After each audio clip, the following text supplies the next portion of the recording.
ঢেকিয়াজুলি শ্বহীদ পাৰ্ক ভৱনত সদৌ অসম আদিবাসী ছাত্ৰ সন্থাৰ নৱগঠিত ঢেকিয়াজুলি আঞ্চলিক সমিতিৰ এখনি কাৰ্যনিৰ্বাহক সভা অনুষ্ঠিত হয়। উল্লেখ্য যে সাংগঠনিক দিশত আলোচনা কৰাৰ লগতে অসমত বসবাস কৰা আদিবাসী লোকসকলৰ বিভিন্ন জ্বলন্ত সমস্যা সামৰি আজি আদিবাসী ছাত্ৰ সন্থাৰ নৱগঠিত ঢেকিয়াজুলি আঞ্চলিক সমিতিৰ উক্ত কাৰ্যনিৰ্বাহক সভাখন ঢেকিয়াজুলিৰ শ্বহীদ পাৰ্ক ভৱনত অনুষ্ঠিত হয়। হয়, আমাৰ আজি কাৰ্যকৰী সভা আছিলে আঞ্চলিকৰ লগতে, যেহেতু আমাৰ সাংগঠনিক ওপৰতে আলোচনা আছিলে বিভিন্ন ইস্যুৰ ওপৰতে। আপোনালোকে নিশ্চয় গম পাইছে, যিহেতু আমাৰ দীৰ্ঘদিনীয়া ইস্যুবিলাক সব পেণ্ডিং হৈ আছে, আজি তাৰিখত একো কাৰ্যকৰী হোৱা নাই। আজি অসম চৰকাৰে আমাক কথা দিছিলে এই বাই ইলেকশ্যনৰ আগমুহূৰ্তত আমাৰ কাষ্ট চাৰ্টিফিকেট ক্লিয়াৰ কৰিম বুলি, সেইটো নকৰিলে। 25 তাৰিখ দিন ধাৰ্য কৰিছিলে, সেইটো নহ'ল। লগতে সেইবিলাক বিভিন্ন ইস্যুৰ ওপৰত আমি আলোচনা কৰিছোঁ।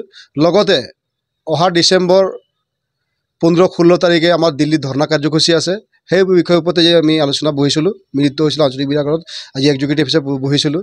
গতিকে আপোনালোকে গম পাইছে ইস্যুবিলাক একো কৰি দিব পৰা নাই চৰকাৰে, খালি মুখতে কৈ থাকে, ৰাজনীতিক হিচাপে আমাক মাৰ্ডাৰ কৰি আছে।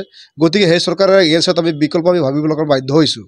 কিয়নো আমাৰ মানুহক খালি ইউজ কৰিব, ভোটাৰ বেংক হিচাপ কৰি থাকিব, সদায় আমি দি থাকিম, কিন্তু আমাৰ দিয়াৰ পৰিৱৰ্তে আমি কিবা পাইছোঁ নেকি এই তাৰিখত?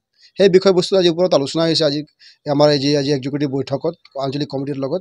সেই আমাৰ আজি ইস্যুবিলাক আছিলে, আপোনালোকে নিশ্চয় গম পাইছে।